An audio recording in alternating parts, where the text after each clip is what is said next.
All right, everybody, welcome to this week's Corn Belt Umpires Association Zoom Lunch Clinic.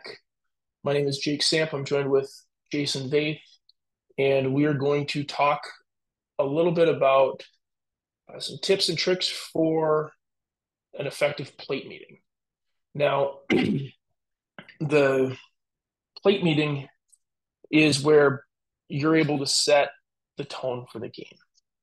I have seen and been a part of hundreds of plate meetings, uh, and some of them very, very good, some of them not so good. And so wanted to just talk about how we can have a short, effective plate meeting. One of my big pet peeves with plate meetings is when they turn into rules clinics. Coaches know the rules, or at least they like to think they do. Uh, and if a coach has a question at the plate meeting, by all means, answer that question. But oftentimes when I get to a baseball field, before I get dressed, I will ask the coach, hey, do you have any questions, weird plays, anything like that that you've seen? And I use that time during the pregame to address those questions. I don't do that at the plate meeting. Um, if we have a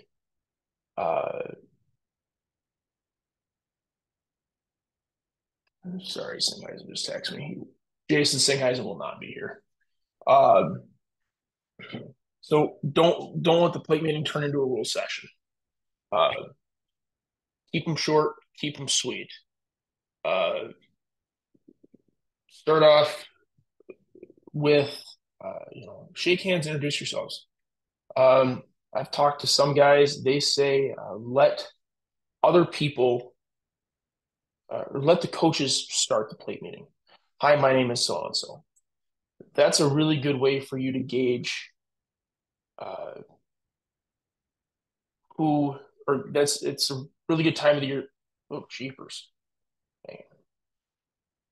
By allowing coaches to introduce themselves, you get a good idea of how they want you to interact with them. Myself, I am very much a first name basis person. Uh, hey, Jason, how you doing today? Or, hi, I'm Jake. And try to establish that rapport without too much unnecessary discussion. Hi, my name is Jake. Uh, I am so and so. Keep it short and sweet. My second tip, I guess, take the home lineup first. If you fail to do so, it actually is a protestable action. And if they ever protested it, they would win. And I would look like an idiot. So always grab the home team's lineup first. And the reason for that is because the rule book states when the umpire takes control of the field, and it's when we receive the lineups. And so the home team has control of the field until we take the lineup. So we take the home team's lineup to establish control of the field. List here. When I take the lineup card, the first thing that I do, I wish I had my lineup card from yesterday, is I will identify the designated hitter, if there is one, and which designated hitter rule they're playing by. I will also identify who the pitcher is and who the catcher is. And importantly, I want to know the first names of the catchers. And like I had two coaches, I had them several times before. I showed up, and because they're very much, we just put the last name down. That's the important part of the lineup. And both catchers, it was last name, comma, first name. So I didn't even they already took care of it because they know that's my preference, and that's a lot of other umpires' preferences. So identify what DH rule they're using, if any. Identify your pitcher, identify your catcher. A couple other things that we're going to ask more at the high school level is everyone legally and properly equipped? There is one answer that is correct, and only one, and that is yes. I have gotten some hilarious responses from coaches, and my response is, I need a firm yes from you before A we start this verbal game. and a verbal yes. Don't just let them shake their head. We need a verbal yes. Yes, absolutely. Because I've had, coaches go, oh, I hope so. Okay. Well, that doesn't give me authority to start this game. I need a firm verbal yes that all your players are legally and properly equipped. Uh, if they don't know, tell them to go find out. And then before you put that ball in play to start the game, they need to come back out and tell you, yes, my players are legally and properly equipped. Um, Jake, and then just one other thing. Yeah, I always require a lineup card. It doesn't matter what level we're working. I want a lineup card. I think that's something we have. A lot of high school coaches I have run into. Maybe it's just where I'm located at, the size of schools that I'm working with. But we don't have that. No, we need a lineup card, coach, because I have to be able to track what's going on here and who's in the game and who's not, and what we have going on. So make sure you get a lineup card. and lineup cards are good to have just in general because, like yesterday when we had 4 video review challenges, after each one, I would jot down who called it, the result, did they lose their challenge, uh, and whatnot. But just to take game notes or weird situations that we may have had. The game that I worked on Friday, uh, we had a good post game conversation about the mechanics of going out on a fly ball because we had the game winning home run squeaked over the fence. My partner was an A. I thought he should have gone out. I tried to get him to go out, but he was already coming in. And so we had a good post game about, hey, what does reading a fly ball look like? Well, that was in the top of the 7th inning. I still have, and it was the first pitch too. I had 6 outs to get still. So between innings, I would just jot down that, hey, we should talk about the home run in the top of the 7th inning, or we should talk about the fact that we almost had retired runners interference on a double play. That's going to, spoiler alert, that will be in a future video where we're going to talk about interference and we're going to specifically talk about some of the weird interferences because we finally got some good video on it. But it's great to have that paper so you can write stuff down. You got video, and there's a couple pitches that I wanted to go look at yesterday after my plate. I was able to write those down, and then I could easily find them on the live stream. So having paper is a good thing. I know some people that they just bring out an index card, and that's fine for writing notes down and stuff like that. But getting a lineup card is crucial. And then if there's any disputes about rosters, lineups, so on and so forth, then uh, you have a lineup card and you can address it. Dan, anything I'm messing with lineup cards?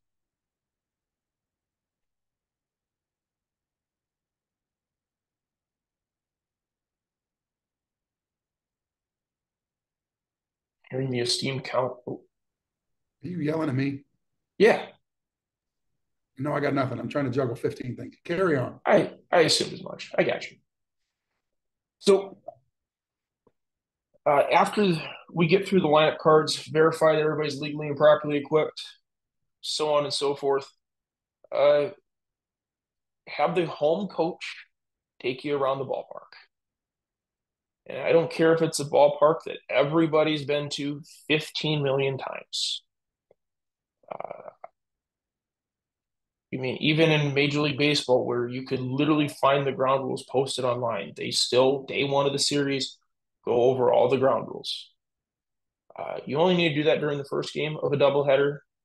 Uh, Second game, you don't have to go through the ground rules again, and really you shouldn't. I mean, I'll talk more about second game or back end of doubleheaders in a few minutes. But have the coach take you around. It is their yard. They know it better than really anybody else does. One problem that I've seen before is sometimes umpires tune out because they see a baseball field and it's like, oh, well, that's obvious. And so they're doing other stuff. Uh, don't don't get in that habit. Do listen to the ground rules, even if you've been there 100 times. Because I've had situations where uh, they're like, oh, and we're going to do catch and carry here. No, you're not. You're not doing catch and carry here because catch and carry no longer exists. You catch and carry the ball, I am killing play because that's what the rule book says we're doing.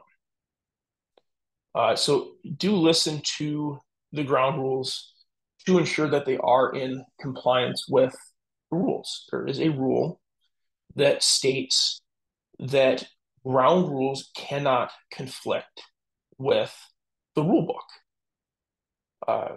And I will say there are some limited exceptions with that, uh, especially early on in the spring. Like I had one a couple years ago um, where we were playing with a snow fence rather than the actual fence. And so it was like we had just put a ground rule in because if we didn't have the snow fence, then the field's unplayable. And so there's just standing water on the warning track. They snow fenced around it. All right, if it hits and goes into the snow fenced area, ground rule double. We made it work. Uh, but catch and carry is often a rule that you will see get misstated at the plate meeting. As a reminder, catch and carry rule, if a fielder catches the ball and then goes out of play, the ball is dead and all runners advance one base from the time of pitch. The misconception that people often have, and that they will misstate this, and this part is wrong, is they will say if you step out, you have to come back into fair territory, or sorry, live ball territory to throw the baseball. That is not true. As soon as they go out of play, it is an immediate dead ball, and we move runners up one base.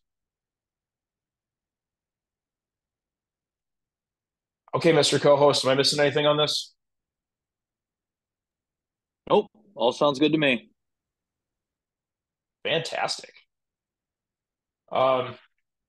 Couple small things. I know we got a couple college guys on here, and I know we try to keep this to high school and Legion stuff. I try to point out the college differences as they appear. In college baseball, we need to ask about halted or suspended game rules, mercy rules, any conference adopted rules as far as extra innings is concerned. And so, I had a situation where we were legitimately having to talk about, hey, are we going to have to halt this game? And knowing what the procedure is for that is critical because I've had to come in and pick up on halted games. And I'm sure Dan has, Jason, I'm not sure if you have, but you're doing the next crew a favor if you have the halted game procedures down and it's all set and ready to go when they come in to finish what you couldn't finish. Save your lineup card, save your confidence tracking if that ends up being the case. The other two things that we always cover in a college game, and I'm not sure you might want to do this in a high school. You talk about whether it's 10-run rule after 5 in a 7-inning game in high school. Don't know. Or if it's a 9-inning game, we do have a 10-run rule most often with most conferences. The other thing we want to cover is whether we're using ghost runners if we go to extra innings. Some of that's determined by the conference, but if it is not, it is. My partner just came in and rubbed his crotch to show how much he cares about our umpiring. Right now he's laughing. Anyway, sorry for doing this in an open setting. I didn't realize that leaving my door open meant that I brought that to y'all's attention. But you do want to figure out if they're going to use an extra runner, the last batted out, to start an extra inning. Jake, I did want to talk about, and this will happen in a high school game. What if it's a neutral site? Who's going to go through the ground rules? Great question. I know that's why you asked it. Typically, you want to So take that yourself. You want to grab that, and you take input. And this might even be one where if I've worked that yard a lot, and Jake, you haven't been there, you just came up to Mankato, and you're working at IHG or whatever the hell that field is that Bethany, and they've rented it out to somebody. You might have your base umpire then take that over. So whoever's the most comfortable. And I would be pretty flexible to say, all right, I look over there and I see there's we just had this at Milwaukee. There's a chain link fence behind the concrete at the top of the padding. And the new rule now is that it's got to clear everything. Well, that means the ball that can hit the concrete and go over. What is that? You want to cover that. You want to talk about that and be flexible and then just be logical. But the more you nail down, number one, it won't happen because if you don't speak it into existence, it's going to happen to you. But then number two, you don't have the shit show. And that's the last protest I had was over a ground rule that we were very clear on and we were upheld. Doesn't matter. It just doesn't feel good. So the more you can clarify, the better. I am sorry, dudes. I got to go to court. anyway, I will say the second to last coach ejection that I had at the college level was over a ground rule. And so it's important to really hammer down those ground rules. And when you're talking about neutral sites, and Dan brought up a great point, the umpires, I mean, we're the rule book experts here. We're the subject matter experts. And so, like, 2 weeks ago, I did a college series that got moved to a neutral site, and nobody had played there before. And so basically, the umpires, we as a crew facilitated the discussion on what the ground rules would be. Fortunately, there are a lot of generally accepted ground rules. The facing of the dugout, if it's in front of the fence, is in play. Oh, okay. And, we got both coaches to agree to that. All right, there's a tarp down the left field line at this facility. All right, we're gonna go normal tarp rules, but it looks like it's separated from behind the fence. If it goes behind the tarp and it does not come out the other side, this is how we're gonna handle it. If it goes through the tarp and it comes out the other side, this is how we're gonna handle it. And we get both coaches to agree on those. If there ever is a dispute with ground rules, that tie goes to the umpire. We get to rule on that. So remember, ground rules cannot conflict. And if there's a dispute about the ground rules, we have the final say on those. So do talk about mercy rules. Make sure everybody, even in high school games or summer ball games, hey, we're playing high school rules today. Just so everybody can, they might not know what high school rules means, but if we have an issue, then I have hey, we said we're playing high school rules today, so I'm killing blocks. Dave, got anything I'm missing? Nope. Once again, you're doing great. Good. After we're done, remind me. I'll tell you the craziest ground rule I've ever seen, but I'm not doing that on recording. Let's go to the back end. Okay, so game gets done. Confirm with coaches. Hey, we're going to be 25 minutes. Okay, so that means we're going to start the plate meeting at 12:45 or whatever time it is. Run out, change. You can have a short post game with your partner, get dressed, head back out. Game two, or the back end plate meeting, should be short, sweet, and to the point. In a high school game, I want my lineup cards. I do the same thing as I did before, or my partner is, because I'm not double dishing. So partner does the lineup cards. So especially at the college level, it's usually the second game where we're going to have the mercy rule or the 10-run rule. So reconfirm that. You reconfirm halted game rules, all that stuff. We don't need to go over the ground rules again. And one thing that I like to ask, regardless of whether I'm the plate umpire or the base umpire, if it's not asked, hey, do we have any questions from the first game? And usually there's a canned answer of no, which is great. We can play baseball. Uh, Jake, just devil's advocate here. Let's say a coach does have a spirited disagreement with something that happened in game one. How long do you allow that conversation to go on before you shut it down and we decide we're just going to play baseball? okay, great question. So, are we talking about a judgment call or are we talking about a rules call? Rules interpretation or How actual about you just touch legitimate on rules both? Wait, question? wait. How about you touch on what you would do in either scenario? Okay. So if it's a question about judgment, that should have been asked at the time that the issue arose. So I might briefly just say, something like, you know, I would give a short 5 second elevator speech, but nothing more than that. I'm not the purpose of my asking you that question is to target rules based questions. Um, or you can just say, hey, you know what, that was a judgment call, and we can't, we can't reopen that game. If there's a rules question that you have from last game, I'd be more than happy to answer that. That way where you're spinning the question. If it's a rules question, it goes back to answer all reasonable questions. Um, but I'm not. But if it's one of those where it's gonna be really long winded, plate meeting's not the place to do it. You know, if a coach goes, hey, I thought we had to uh, on a forced play slide violation, both the runner and bad runner are out. Yes, that is correct. Stuff like that. Those are great questions to answer. If it's something that's a little bit more complicated about, say, I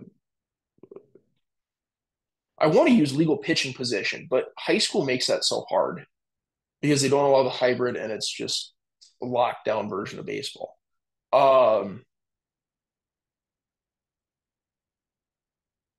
Faith, you got a good example I can use here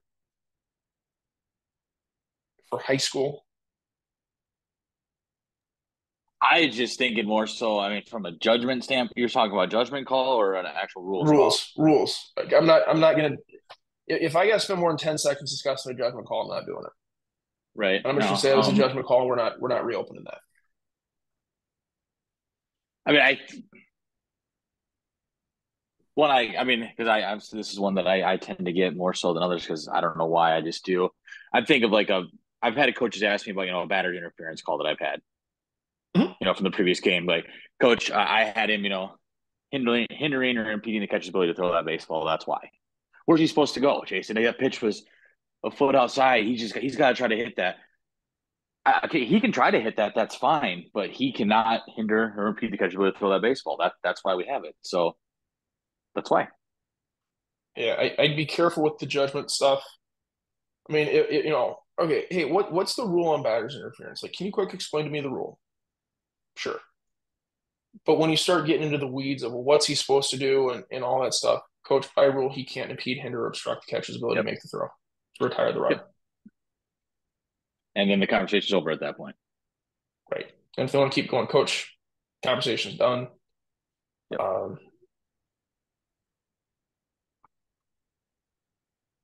So, No, I think yeah, you're. I mean, the rules questions answer reasonable questions. Yep. Agreed.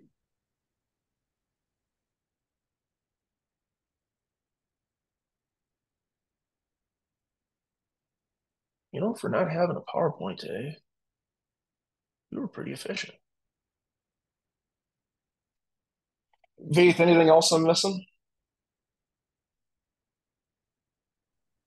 No, I think the only thing you didn't really touch on is what you do at the end, which after we get over it all, I always shake both coaches' hands and you know, tell them good luck and let's play ball.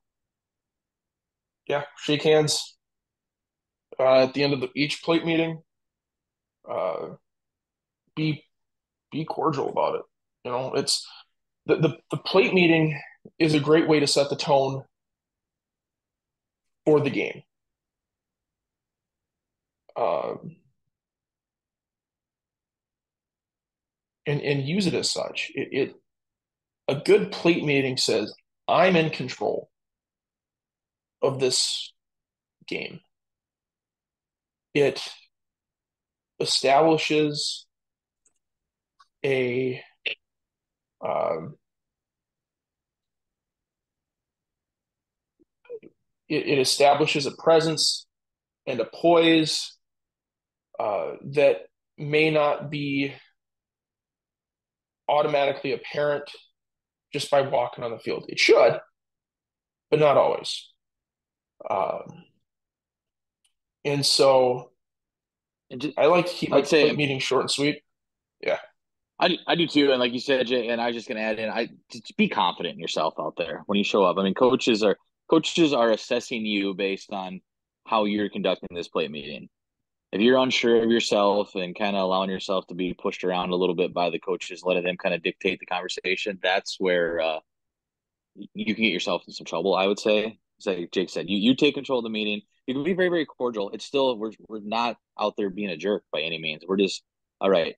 Here's how we're gonna do it. I'm in, be confident in yourself, Any and questions that'll about set the plate tone. meetings? Oh, go ahead. Oh, I was just saying that helps set the tone. I'm just echoing what you said. That just helps set the tone. So, you guys got any questions?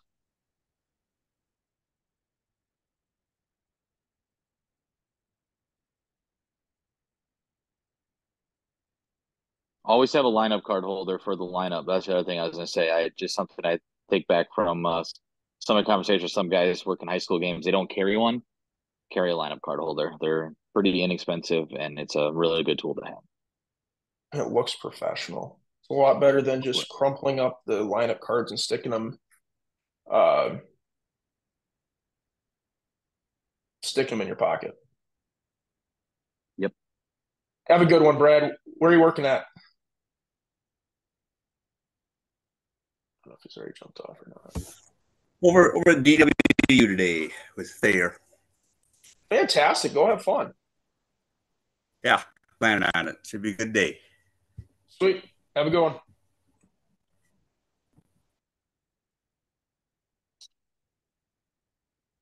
You can find lineup card holders on Umpire, Purchase Officials. There's a lot of different places you can find it, but yeah, they're definitely a good tool to have. I know Connor and I, as well as Russ and Dan, in previous clinics, especially on like handling situations stuff, have discussed how valuable a lineup card holder can be just for managing situations.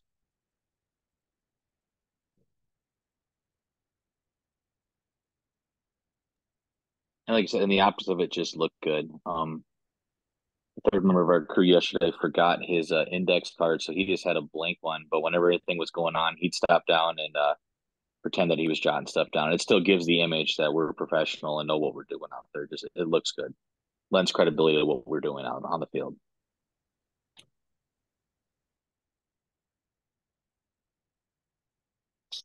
And also, I will shut the video off and then.